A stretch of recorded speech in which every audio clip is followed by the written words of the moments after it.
Welcome student. आज के lecture में हम आइडेंटिकल पार्टिकल और उनके स्टैटिस्टिक्स का थोड़ा सा कंसेप्ट अंडरस्टैंड करेंगे। सबसे पहले हम आइडियल गैस की बात करते हैं। What is ideal gas? System of a large number of particle which do not interact with each other. Ideal gas में हमारे पास एक लार्ज नंबर ऑफ पार्टिकल होते हैं जो कि आपस में इंटरेक्ट नहीं कर रहे थे। अगर हम इसको थोड़ा सा पिक्चराइज करें तो ये हमारे पास आइडियल गैस होगा। आइडियल गैस के अंदर हमारे पास एक पॉइंटलेस या स्ट्रक्चरलेस पार्टिकल्स होंगे जो कि एक दूसरे के साथ इंटरेक्ट नहीं करेंगे। उनके पास काइनेटिक एनर्जी होगी लेकिन उनके दरमियान कोई भी इंटरेक्शन नहीं होगी। अगर हम रियल गैस की बात करें तो रियल गैस में फिर वहाँ पे इंटरेक्शन होगी, लेकिन जो चीज़ हमारे इंटरेस्ट की है वो है आइडियल गैस। तो आइडियल गैस ये है। अब हम आइडेंटिकल पार्टिकल्स को थोड़ा सा समझते हैं कि व्हाट इज़ आइडेंटिकल पार्टिकल्स। अगर एक से ज़्यादा पार्टिकल्स ऐसे हो जो कि सेम मेस वाले, सेम चार्ज वाले और सेम स्पिन वाले हों तो उसको हम कहेंगे दीज आर आइडेंटिकल पार्टिकल्स। अब आइडेंटिकल पार्टिकल्स का थोड़ा सा कंसेप्ट हमने समझ लिया। अब हम एक कंटेनर के अंदर जिसका वॉल्यूम V है उसमें n number of identical particle हम कंसिडर कर लेते हैं। मीन्स कि हम आइडियल गैस कंसिडर करते हैं जो कि वॉल्यूम V के अंदर है। यहाँ पे एक कोऑर्डिनेट QI हम लेते हैं where QI represent all the coordinates of ith particle. क्योंकि किसी भी पार्टिकल के साथ पोजीशन भी होगा, मोमेंटम भी होगा और स्पिन भी होगा, तो हम उसके पोजीशन, मोमेंटम और स्पिन को कलेक्टिवली इस QI कोऑर्डिनेट से रिप्रेजेंट कर लेते हैं। अब उस पार्टिकल के साथ कोई क्वांटिटी भी एसोसिएट होगी जो कि वो क्वांटम नंबर स्पेसिफाई करेगी। तो SI को हम यहाँ पे क्वांटम नंबर लेते हैं जो कि तमाम पॉसिबल क्वांटम स्टेट्स को रिप्रेजेंट करेगा। तो SI is the quantum number of ith particles, ठीक है। And QI is the coordinates of ith particle. तो हमने सबसे पहले n number of identical particle को कंसिडर किया और फिर उसमें हमने एक पार्टिकल I ले लिया जिसके लिए कोऑर्डिनेट QI है और जिसके साथ क्वांटम नंबर SI है। अब अगर हम state of the whole gas लिख लें तो पूरे गैस के लिए हम क्वांटम स्टेट इस तरह लिखेंगे। सबसे पहले अगर हमारे पास n नंबर ऑफ पार्टिकल हो तो S1 is the quantum number of first particle, S2 is the quantum number of second particle, and S3 is the quantum number of third particle, and generally Sn is the quantum number of nth particle। तो ये इसके quantum numbers आ गए। अब अगर हम इसका wave function लिखेंगे तो वेव फंक्शन की हमने बात की थी कि वेव फंक्शन को हम इस तरह रिप्रेजेंट करेंगे। क्वांटम मैकेनिक्स में किसी भी पार्टिकल को की मोशन को हम वेव फंक्शन से रिप्रेजेंट कर लेते हैं। यहाँ पे ये जो वेव फंक्शन है इसको हम साई कहते हैं, ये ग्रीक लेटर है। तो ये जो साई फंक्शन हम n नंबर ऑफ पार्टिकल के लिए लिखेंगे वो हमारे पास इस तरह आ जाएगा S1 S2 Sn और कोऑर्डिनेट Q1 Q2 Qn। तो इस साई के अंदर तमाम पार्टिकल आ गए जिसके साथ S1 से लेकर Sn तक क्वांटम नंबर एसोसिएटेड है और Q1 से लेकर Qn तक कोऑर्डिनेट्स एसोसिएटेड हैं। अब हमारे पास ये एक लार्ज नंबर ऑफ पार्टिकल हमने कंसिडर किए जिसके लिए हमने ये स्टेट लिखा। अब हमारे पास दो किस्म की स्टैटिस्टिक होगी इस आइडियल गैस के लिए। पहली होगी क्लासिकल स्टैटिस्टिक या मैक्सवेल बोल्ट्जमैन स्टैटिस्टिक, दूसरी होगी क्वांटम स्टैटिस्टिक्स। तो हम इन दोनों स्टैटिस्टिक को बारी बारी देखते हैं। सबसे पहले हम देखते हैं क्लासिकल स्टैटिस्टिक या मैक्सवेल बोल्ट्जमैन स्टैटिस्टिक्स। तो मैक्सवेल और बोल्ट्जमैन, इन दोनों साइंटिस्ट ने ये स्टैटिस्टिक डिराइव किया था, जिसको क्लासिकल स्टैटिस्टिक कहते हैं।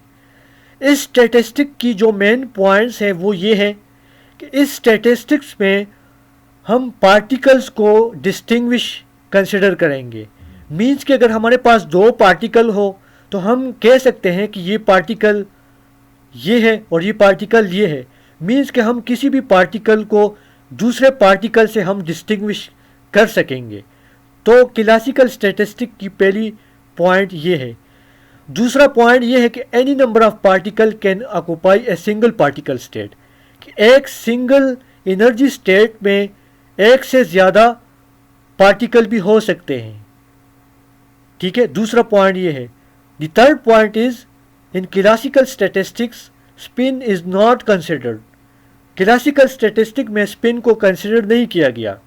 इसकी एग्जांपल्स अगर हम देख लें कि किस किस्म की सिस्टम पे हम क्लासिकल स्टैटिस्टिक अप्लाई करेंगे, तो इसकी एग्जांपल है किसी कंटेनर के अंदर गैस के मॉलिक्यूल्स। ठीक है, अब ये क्लासिकल स्टैटिस्टिक की बात हो गई। अब क्लासिकल स्टैटिस्टिक में आप स्टेट्स को किस तरह काउंट करेंगे कि कितने पॉसिबल स्टेट्स हमारे पास होंगे। इसके लिए हम कंसिडर कर लेते हैं कि हमारे पास एक ऐसा गैस है जिसमें सिर्फ दो पार्टिकल्स हैं, ए एंड बी, और हम तीन स्टेट्स कंसिडर कर लेते हैं कि S इज इक्वल टू 1 2 3। तो यहाँ पे इस टेबल में देख ले, हमने दो पार्टिकल्स लिए ए एंड बी और तीन स्टेट्स लिए 1 2 3। तो अब इन तीनों स्टेट्स में इन दोनों पार्टिकल ए और बी को हम किस तरह डिस्ट्रीब्यूट कर सकते हैं। तो पहली पॉसिबिलिटी ये है कि ए एंड बी दोनों पार्टिकल स्टेट 1 में हो। दूसरी पॉसिबिलिटी ये कि ये दोनों पार्टिकल इस स्टेट 2 में हो। तीसरी पॉसिबिलिटी ये कि ये दोनों पार्टिकल स्टेट 3 में हो।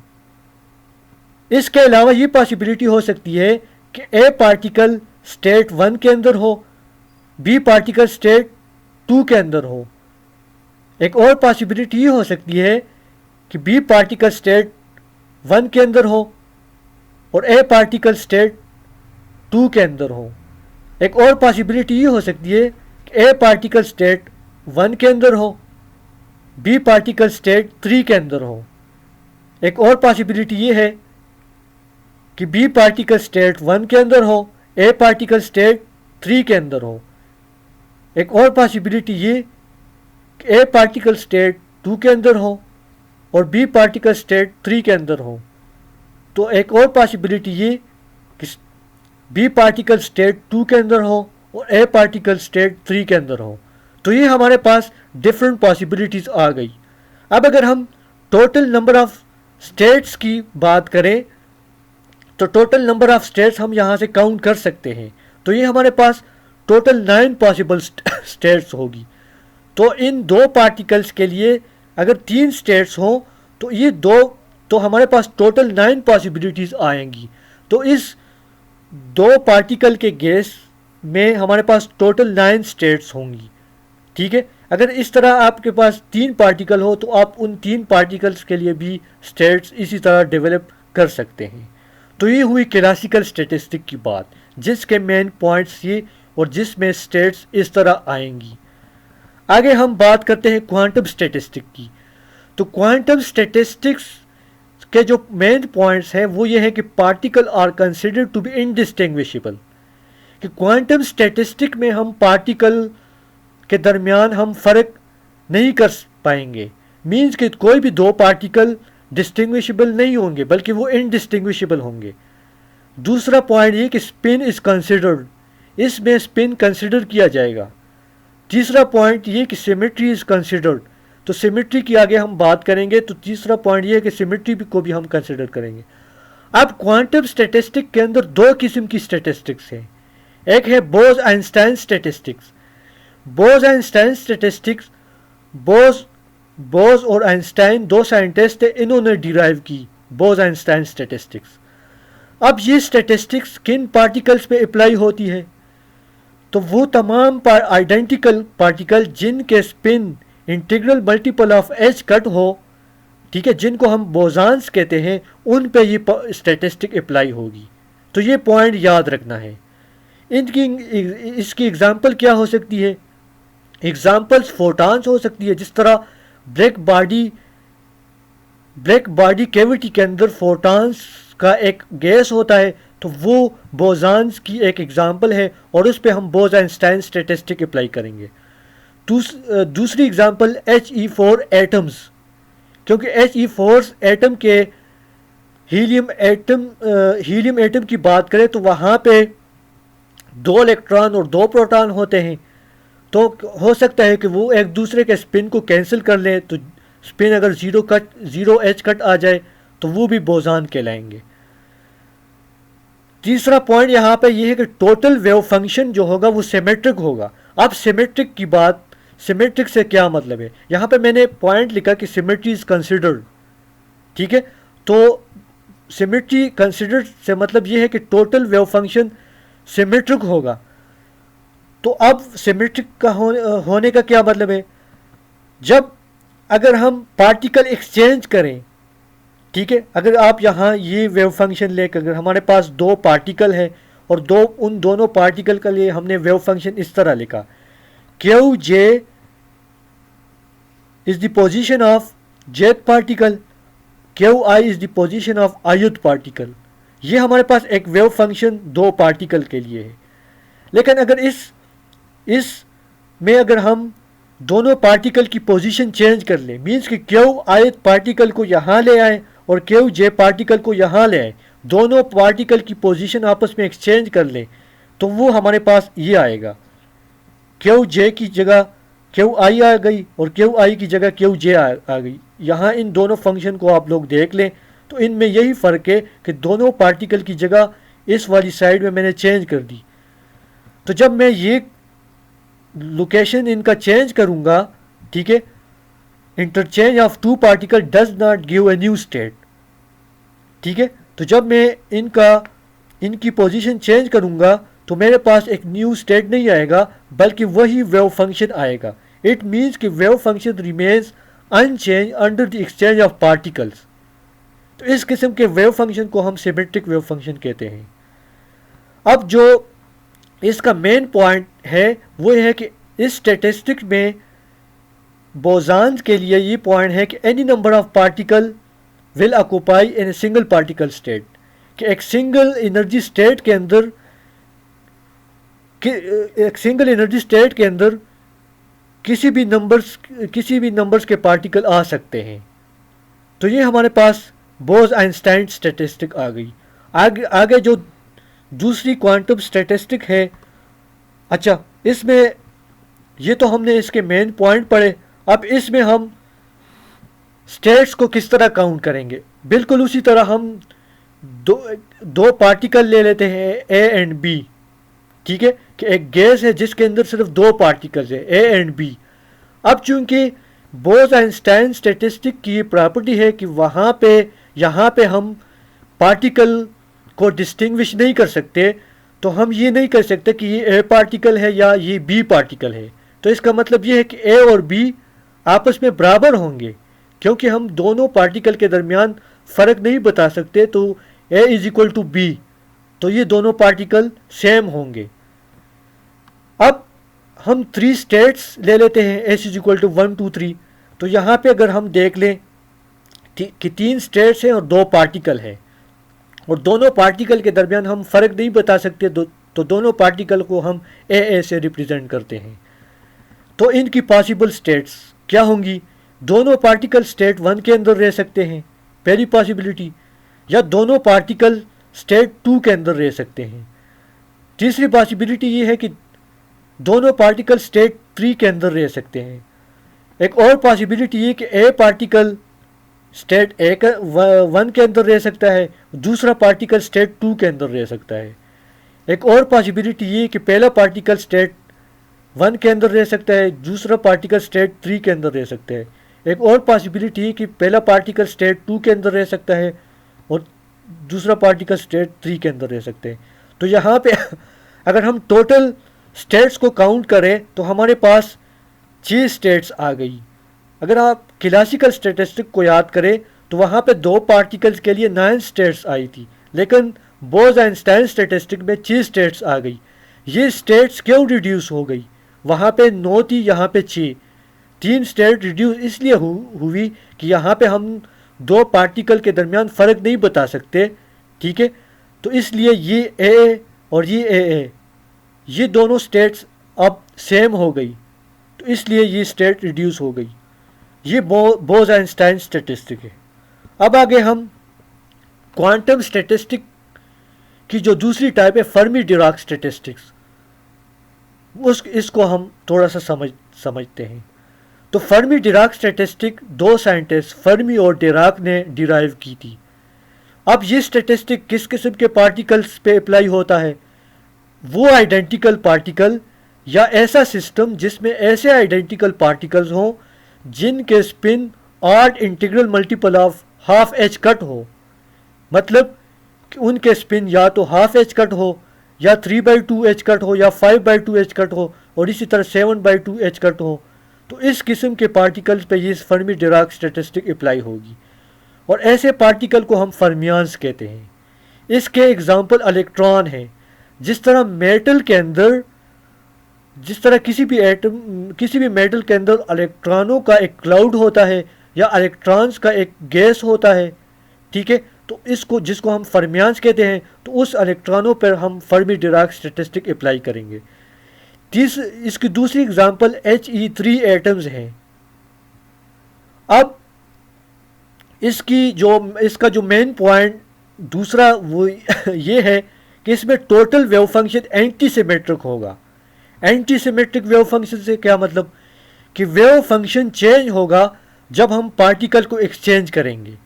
अब जिस तरह हमारे पास ये एक वेव फंक्शन है जो कि हमने 2 पार्टिकल्स के लिए लिखा, क्यू जे जेड पार्टिकल की पोजीशन को रिप्रेजेंट करती है, क्यू आई ith पार्टिकल की पोजीशन को रिप्रेजेंट करती है। अगर हम इन दोनों पार्टिकल को एक्सचेंज कर ले, मीन्स कि इनके लोकेशन एक दूसरे से चेंज कर ले, जिस तरह ये है, यहाँ अगर क्यू आई था इसको हम क्यू जे लिखे, यहाँ अगर क्यू जे था तो हम इसको क्यू आई लिखे, मीन्स कि 2 पार्टिकल की लोकेशन या पोजीशन हमने एक्सचेंज कर दी। तो अब वेव फंक्शन के साथ यहाँ पे माइनस साइन आएगा। अगर वेव फंक्शन इस तरह होगा कि हम जब 2 पार्टिकल्स को एक्सचेंज करेंगे और उस वेव फंक्शन के साथ नेगेटिव साइन आ जाए, तो इसको हम कहेंगे कि वेव फंक्शन एंटी सिमेट्रिक है, ठीक है। तो फर्मी डिराक स्टैटिस्टिक्स ऐसे पार्टिकल्स पे अप्लाई होगी जिनका total wave function anti symmetric होगा। इसका जो मेन इंपॉर्टेंट जो पॉइंट है वो ये है कि no 2 particle occupy a single particle state, कि एक सिंगल पार्टिकल स्टेट में एक से ज़्यादा पार्टिकल नहीं रह सकेंगे, ठीक है। एक स्टेट में सिर्फ एक ही पार्टिकल रह सकता है, मीन्स कि ये ऐसे पार्टिकल फर्मियान्स कहलाते हैं और फर्मियान्स पे पाली एक्सक्लूजन प्रिंसिपल होल्ड्स करता है, मीन्स कि फर्मियान पाली एक्सक्लूजन प्रिंसिपल को ओबे करता है। तो पाली एक्सक्लूजन प्रिंसिपल के मुताबिक एक एनर्जी स्टेट के अंदर या एक स्टेट के अंदर सिर्फ एक ही पार्टिकल रहेगा, एक से ज़्यादा पार्टिकल नहीं रह सकेंगे, ठीक है। तो फर्मियान की ये प्रॉपर्टी है। अब अगर हम इसकी स्टेट्स काउंट करें और उसी तरह हम 2 पार्टिकल कंसिडर कर लें ए एंड बी, ठीक है, तो चूंकि पार्टिकल को हम डिस्टिंग्विश नहीं कर सकते, पार्टिकल इनडिस्टिंग्विशेबल है, तो ए इज इक्वल टू बी, कि ए और बी के दरमियान हम फ़र्क नहीं बता सकते, तो ए और बी आपस में बराबर होंगे। इसी तरह हम यहाँ पे 3 स्टेट्स ले लेते हैं, उसी तरह एस इज इक्वल टू 1 2 3।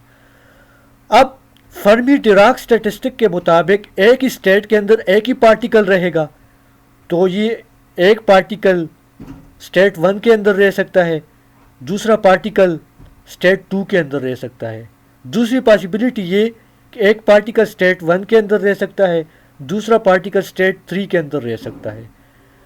तीसरी पॉसिबिलिटी ये कि एक पार्टिकल स्टेट 2 के अंदर रह सकता है, एक पार्टिकल स्टेट 3 के अंदर रह सकता है। तो अगर हम स्टेट्स की तादाद देख लें तो यहाँ पे टोटल स्टेट्स की तादाद 3 है, 3 पॉसिबल स्टेट्स है। अगर क्लासिकल स्टैटिस्टिक की बात करें तो वहाँ इस सिस्टम के लिए 9 स्टेट्स थी। बोज आइंस्टाइन स्टैटिस्टिक के अंदर इसी सिस्टम के लिए 6 स्टेट्स थी, और फर्मी डिराक स्टैटिस्टिक के लिए इसी सिस्टम के लिए 3 स्टेट्स हैं। ये स्टेट्स यहाँ पर रिड्यूस हो गई। तो स्टूडेंट, आज के लेक्चर में हमने थोड़ा सा आइडेंटिकल पार्टिकल का कंसेप्ट लिया, और उनमें उनके लिए जो 3 किस्म की स्टैटिस्टिक है, क्लासिकल स्टैटिस्टिक जो कि मैक्सवेल बोल्ट्जमैन स्टैटिस्टिक कहलाती है, बोज आइंस्टाइन स्टैटिस्टिक और फर्मी डिराक स्टैटिस्टिक्स, ये तीनों स्टैटिस्टिक का हमने थोड़ा सा एक रिव्यू लिया। तो अब नेक्स्ट जो 3-4 लेक्चर्स होंगे उसमें हम हर एक स्टैटिस्टिक को डिटेल में देखेंगे। Thank you.